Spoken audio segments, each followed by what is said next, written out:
Okay, Frank McKenna. Still yapping to people. Okay, here we go. What's your name? Tim Richter. Tim. And you're from where? I'm from Calgary. Calgary. Canadian Alliance to End Homelessness. And we'll say hello to Mark. Hello, Mark. I'll send Mark. I'll say hello, Mark. I'll send him a link to this video. I'll say hello for you. Okay, now we got a problem. Homelessness. I talked to Frank about it, but he didn't know much about what I was talking about. How do you handle the homeless people in the justice system in Calgary? Well, there's a couple of things that we're doing, right? The big thing, one of the things we wanted to get doing, and I think it has to be done in all of these cities, is either a lot of folks are ending up in the justice system for tickets and warrants and things like that. Right? Stupid things. Stupid things. The police chief in Calgary even tell you. By the way, I'm sorry, Rick. Yeah. Before I forget, Rick, right? Yeah. Do you you gotta wear a helmet when you ride a bicycle? No. You don't have to. No, I don't think so. No. Oh, Calgary do, yeah. 16 years or younger, right? No, I think Calgary you have to do. Edward, does British Columbia? I'm not sure. I'm sorry, I cut you off. ADHD here. Okay, go ahead. The chief of Calgary. What? Yeah, well, I mean, there's a lot of people in the justice system today that are there simply because of mental illness or addiction, right? Yeah. And so you got to separate the people that should be in jail from those that are there just because of addiction and mental illness, right? But in Calgary, for example, the justice system sends 1,900 people a year straight from jail into shelter.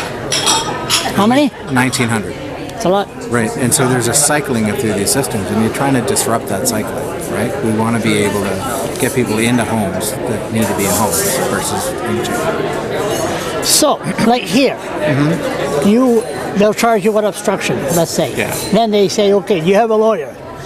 No, I can't. They know that. Yeah. And then they say, you don't have the right to a lawyer because New Brunswick Legal Aid was not going to give you a lawyer because it's a summary conviction. You're not going to go to jail. So plead guilty, and you'll be on probation for 6 months. Yeah. And you're out of here in 5 minutes. But I'm not guilty. Well, we're not going to give you a lawyer. Can you represent yourself? No. So they plead guilty, and then if they fart in the middle of the street, they breach the probation, they go to jail. Does that sort of misjustice happen in Calgary? That happens in every city. It happens in every city. But we're lucky that, in Calgary, and I think in other cities it's beginning to happen, the police and the justice system are becoming partners. Because they realize it's a waste of their time and money too, right? There's a guy in I was reading some stats in Edmonton, and the police service in Edmonton, their calls relating to homelessness would be the equivalent of 26 full-time police officers. Well, if they don't have to deal with all of that, then it's they can do other things, right, with that resource. That's what they do here. They work together.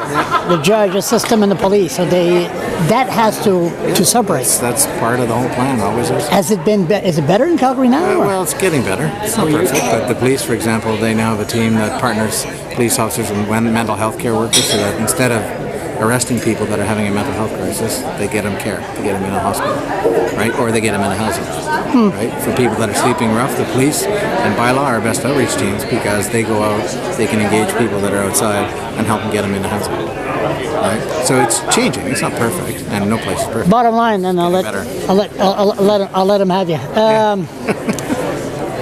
Compare when you met Mark. Compared to the States, we're doing pretty good. Yeah, I think we're doing pretty good. I mean, the Americans got really battered by the housing crisis. Bigger population? Bigger population, different dynamic. There's way more family homelessness in the States than there is in Canada. And they also have more veterans homelessness by far than we do. But they also have different resources, right? So they're making solid progress on a lot of fronts. You think it's time that Mark changed his picture on his Twitter? I think it's funny. I like it. He had it for 2 years now. Right? Yeah, but it's appropriate to Mark. It suits his personality. Thanks a lot. All right.